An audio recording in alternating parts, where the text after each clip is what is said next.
नमस्कार दोस्तों। एक था बामन, निर्लोभी निर्मल स्वभाव का। सौभाग्य से बामनी भी उसे वैसी ही मिली थी। शादी होते ही दोनों ने शिवजी की उपासना शुरू कर दी तो 60 वर्ष तक पहुँचते पहुँचते भी कभी नागा नहीं की। संतान का योग दूर दूर तक नहीं हुआ, फिर भी दोनों संतुष्ट थे। बामन का व्यवसाय मानो तो भिक्षा और हुनर मानो तो भी भिक्षा। आसपास के गांव में उस बामन दंपत्ति की बड़ी प्रतिष्ठा थी। कोई भी उन्हें भिक्षा के लिए मना नहीं करता था। जिसके यहाँ इच्छा होती एक दिन पहले कह देते थे। उस दंपति को अपने हाथों से खिलाना सभी अपना भाग्य समझते थे और सचमुच जिसके घर वे भोजन करते किसी न किसी रूप में उस मेजबान को लाभ जरूर मिलता था। लेकिन बार बार आग्रह करने पर भी वह बामन किसी का भी आमंत्रण स्वीकार नहीं करता। उसका मन होता वहीं भोजन के लिए कहता। अपने गांव की तरह दूसरे गांव वाले भी उनका खूब मान रखते थे। बामन का एक नियम था कि सीधे या भोजन के अलावा वह दूसरी दक्षिणा मंजूर नहीं करता था। जब भी लोग बाग उससे ज्यादा आग्रह करते तो वह एक ही जवाब देता था कि मेरे लिए एक समय की भीख ही सर्वोत्तम दक्षिणा है। आप तो रुपए पैसों की बात कर रहे हैं, पर मुझे रास्ते में सोने की अगर हंसली भी दूर से दिखाई दे जाए तो अंधा होने पर जचती है। बामन के लिए सोना छूना पाप है। इतना कहने के बाद लोग बड़ी मुश्किल से उसे मनाते थे। शिव पार्वती अपने विमान पर आते जाते अक्सर उस अपूर्व जोड़े को देखते तो खुश भी होते और दुखी भी होते। महादेव के अनन्य भक्त होने की वजह से उन दोनों के प्रति शिव पार्वती का पर्याप्त स्नेह था, पर बामन और बामनी के हठी स्वभाव की खातिर दोनों ही दुखी थे कि बेकार ही स्वेच्छा से दुख भोग रहे हैं। अन्यथा कई यजमान उन्हें मालामाल करने की चाह रखते हैं, पर बामन टस से मस न होता। संतान के लिए भी पार्वती भोले महादेव से जाने कितनी बार आग्रह कर चुकी थी। तब वे बार बार एक ही जवाब देते कि जब इनके भाग्य में संतान का योग नहीं तो कुछ नहीं किया जा सकता। भाग्य को अनदेखा करना उनके बस की बात नहीं है। मन मारकर पार्वती ने बामन जोड़े के लिए संतान का हट तो छोड़ दिया, पर आज चिलचिलाती दोपहरी में उस हठी जोड़े को पसीने में तरबतर देखा तो जगत जननी पार्वती का हृदय पसीज गया। उसने भांग में उंगते पति की ओर देखा तो क्षण भर में झुंझला गई। झुंझला कर कहने लगी, कैसे ओ गढ़ देवता से पाला पड़ा है। 2-3 बार आवाज दी, पर देवों के देव हल्के हल्के खर्राटे भर रहे थे। तब पार्वती ने हमेशा की तरह 2-3 बार पति की जटा खींचकर झटके दिए तो शिवजी ने चौंक कर पत्नी की ओर देखा। आंखें मसलते हुए पूछा, क्या बात हुई। पार्वती की झुंझलाहट मिटी नहीं थी। मुंह मसोस कर कहने लगी, विमान से उतरो वरना मैं नीचे कूद जाऊंगी। आधी ऊंग के कारण महादेव मामले की गंभीरता को समझ नहीं सके थे। जटा के झटकों से थोड़ा नशा भी उतर गया, उन्हें भी खुंदक चढ़ गई। बोले, रोज रोज की धमकी से तो अच्छा है एक बार कूद ही जा, दोनों को चैन मिलेगा। पार्वती एक बार तो सख्ते में आ गई। ऐसा जवाब उसने पहली बार सुना था। बारूद में जैसे चिंगारी पड़ी हो, उसका मुंह तमतमा गया। विमान से कूद पड़ने को ही थी कि भोले शंकर ने दोनों हाथों से अपनी ओर खींचा तो वह उनकी गोद में लुढ़क पड़ी।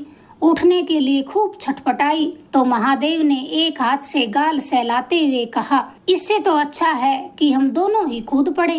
तुम्हारे अभाव में मेरी क्या दुर्दशा होगी, जिसकी कल्पना मात्र से मेरी जटाओं में भी झुरझुरी चलने लगी है।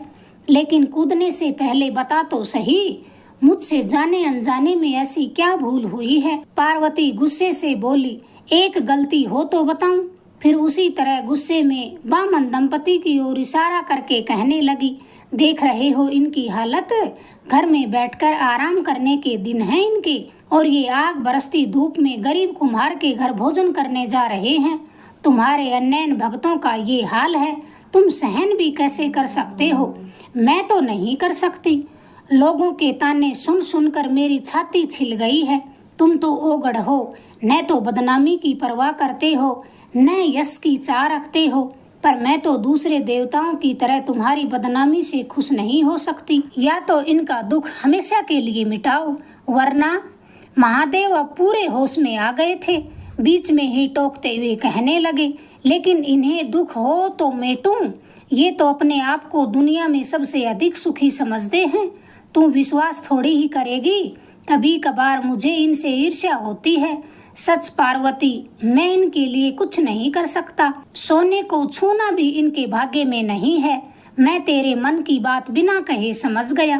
पार्वती कहने लगी, कहाँ समझे, केवल सोने का हार नहीं, अमूल्य हीरे मोतियों से जड़ा सोने का हार रास्ते के बीच डालो, फिर देखती हूँ ये कैसे नहीं छूते हैं। महादेव कहने लगे, तो फिर देख ले, तुझे मेरा अपमान ही करवाना है तो कुछ भी कसर मत रखना। वह देख, अपनी आंखों से साफ साफ देख ले, जैसे तूने चाहा वैसा ही हार रास्ते के बीच जगमगा रहा है। ऐसा हार न किसी राजा के पास है, न किसी सेठ साहूकार के पास। अब तो तुम खुश हो। पार्वती ने बोलकर जवाब देने की बजाय ओ गणपति के होठ चूम लिए। महादेव नशे में झूम उठे, पर पार्वती ने मना करते हुए कहा, अभी नहीं, अभी नहीं। पहले मैं अपने आँखों से इस जन्म दुखियारे जोड़े को हार उठाते हुए देखना चाहती हूँ कि इनके चेहरे पर कितनी खुशी आती है। बामन अपनी हेकड़ी में न उठाए तो अलग बात है, लेकिन बामनी ऐसी गलती नहीं करेगी। यह कहकर पार्वती महादेव की गोदी से उठकर विमान से नीचे झांकने लगी। लेकिन बामन बामनी तो नितांत बेखबर थे कि शिव पार्वती को उनकी भी कुछ चिंता हो सकती है। वे तो केवल अपने में खोए हुए थे। शंकर भगवान की उपासना के अलावा उन्हें दूसरा कुछ और सरोकार था ही नहीं। अचानक बामन ने किसी गंभीर मसले पर गहराई से सोचने विचारने के बाद बामनी का हाथ पकड़कर कहा, जरा रुको तो, ऐसी भी क्या जल्दी है, खाना तो रोज ही खाने जाते हैं। जरा सोच, यदि हम दोनों ही अचानक अंधे हो जाएं, तो भीख मांगना कितना कठिन हो जाएगा। लेकिन पहले चिंता करने से क्या मतलब? बामन ने कहा, मतलब है, तभी तो तुमसे राय लेना चाहता हूँ। यदि आंखें ठीक रहते हम पहले ही अंधों की तरह चलने का अभ्यास कर ले तो बाद में सुविधा हो जाएगी। बामनी कहने लगी, सो तो हो ही जाएगी, तुम्हारी इच्छा हो तो अभी से अभ्यास शुरू कर दें। इस शुभ कार्य में देर करना ठीक नहीं। बामन की खुशी का पार न रहा, आवेश में आकर बोला, तू इतनी जल्दी मेरी बात को समझ जाएगी, ऐसी मैंने आशा नहीं की थी। बामनी कहने लगी, तब तुम मुझे समझे ही नहीं। आगे बात बढ़ाना उचित नहीं समझा तो वह अंधी की तरह हाथ आगे बढ़ाते हुए चलने लगी। अभ्यास तो था ही नहीं। रास्ते से थोड़ी दूर निकल गई। उधर बामन ने भी आंखें बंद करते हुए कहा, तू मेरा हाथ पकड़ ले। बामनी बोली, नहीं, तुम मेरा हाथ पकड़ लो। बामन ने अब और भी जोर से आंखें भींच ली। वह रास्ते से दूसरे किनारे निकल गया। पार्वती ने आह भरते हुए सिर पीट लिया। पति की ओर देखते हुए बोली, कैसे मूर्ख हैं उल्लू कहीं के। महादेव ने मुस्कुराकर पार्वती की गाल को चूमते हुए कहा, नहीं पार्वती नहीं, इनसे अधिक बुद्धिमान दुनिया में कोई नहीं है। पार्वती ने जैसे कुछ सुना ही नहीं हो, अपनी जिज्ञासा पर नियंत्रण नहीं रख सकी तो वह फिर विमान से नीचे झांकने लगी। मूर्खों के सरताज दोनों ही अंधों का अभिनय करते हुए हार से काफी आगे निकल गए। थोड़ी दूर और चलकर उन्होंने एक साथ आंखें खोली। बामन ठहाका मारकर जोर से हंसने लगा। हंसते हंसते कहने लगा, कितना अच्छा रहा, 10-12 दिन इसी तरह अभ्यास करते रहे तो जन्म के अंधे भी अपनी बराबरी नहीं कर पाएंगे। बामनी बोली, सो तो है ही। पार्वती के लिए अब और देखना असह्य हो गया। नीम बेहोशी में वह पति की गोद में लुढ़क पड़ी। दोनों फिर समाधि में लीन हो गए। उन्हें दीन दुनिया से कोई खबर नहीं रही। सोने का हार तो दूर की बात, भाग्य विमुख हो तो एक कौड़ी भी हाथ नहीं लगती। अगर आपको ये किस्सा पसंद आया प्लीज चैनल को लाइक करें, शेयर करें, सब्सक्राइब करें। धन्यवाद दोस्तों।